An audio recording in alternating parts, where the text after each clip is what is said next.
عبداللہ طاہر جب خراسان کی گورنر تھے اور نیشا پور اس کا دارالحکومت تھا تو ایک لوہار شہر ہرات سے نیشا پور گیا اور چند دنوں تک وہاں کاروبار کیا۔ پھر اپنے اہل و عیال سے ملاقات کے لیے وطن لوٹنے کا ارادہ کیا اور رات کے پچھلے پہر سفر کرنا شروع کر دیا۔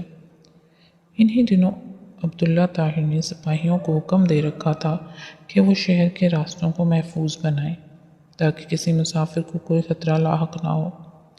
اتفاق ایسا ہوا کہ سپاہیوں نے اس رات چند چوروں کو گرفتار کیا اور امیر خراسان عبداللہ طاہر کو اس کی خبر بھی پہنچا دی، لیکن اچانک ان میں سے ایک چور بھاگ گیا۔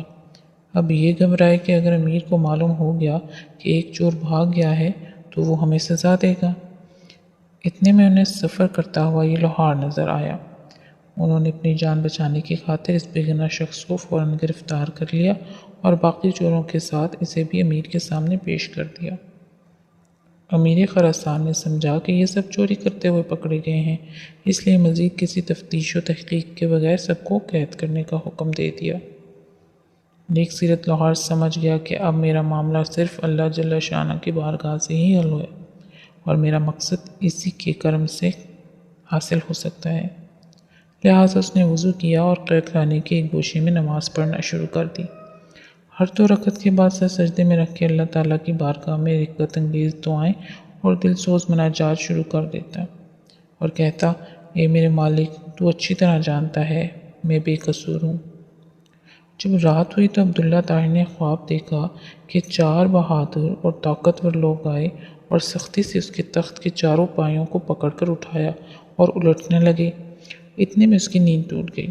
اس نے فوراً لا حول ولا قوۃ الا باللہ پڑھا، پھر وضو کیا اور اس حاکم الحاکمین کی بارگاہ میں 2 رکعت نماز ادا کی، جس کی طرف ہر شاہ و گدا اپنی پریشانیوں کے وقت رجوع کرتے ہیں۔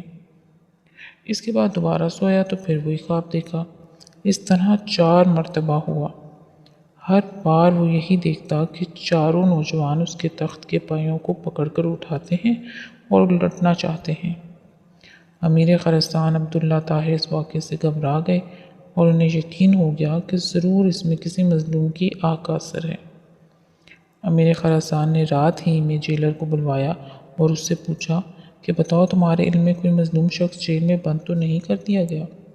جیلر نے عرض کیا، عالیجاں، میں یہ تو نہیں جانتا کہ مظلوم کون ہے، لیکن اتنی بات ضرور ہے کہ میں ایک شخص کو دیکھ رہا ہوں جو جیل میں نماز پڑھتا ہے اور رغبت انگیز و دل سوز دعائیں کرتا ہے۔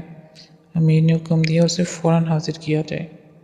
جب وہ شخص امیر کے سامنے حاضر ہوا تو امیر نے اس کے معاملے کی تحقیق کی۔ معلوم ہوا کہ وہ بے قصور ہے۔ امیر نے اس شخص سے معذرت کی اور کہا، آپ میرے ساتھ 3 کام کیجیے۔ نمبر 1، آپ مجھے معاف کر دیں۔ نمبر 2، میری طرف سے 1000 درہم قبول فرمائیں۔ نمبر 3، جب بھی آپ کو کسی قسم کی بھی پریشانی درپیش ہو تو میرے پاس تشریف لائیں تاکہ میں آپ کی مدد کر سکوں۔ نیک سیرت لوہار نے کہا، آپ نے جو یہ فرمایا ہے کہ میں آپ کو معاف کر دوں تو میں نے آپ کو معاف کر دیا، اور آپ نے جو یہ فرمایا ہے کہ 1000 درہم قبول کر لوں تو وہ بھی میں نے قبول کر لیے، لیکن آپ نے جو یہ کہا ہے کہ جب مجھے کوئی مشکل درپیش ہو تو میں آپ کے پاس آؤں، یہ مجھ سے نہیں ہو سکتا۔ امیر نے پوچھا، یہ کیوں نہیں ہو سکتا؟ تو شخص نے جواب دیا کہ وہ خالق و مالک جل جلالہ جو مجھ جیسے فقیر کے لیے آپ جیسے بادشاہ کا تخت ایک رات میں 4 مرتبہ اوندھا کر سکتا ہے تو اس کو چھوڑ دینا اور اپنی ضرورت کسی دوسرے کے پاس لے جانا اصول بندگی کے خلاف ہے۔ میرا وہ کون سا کام ہے جو نماز پڑھنے سے پورا نہیں ہو جاتا کہ میں اسے غیر کے پاس لے جاؤں؟ یعنی جب میرا سارا کام نماز کی برکت سے پورا ہو جاتا ہے تو مجھے کسی اور کے پاس جانے کی کیا ضرورت ہے؟ سبحان اللہ۔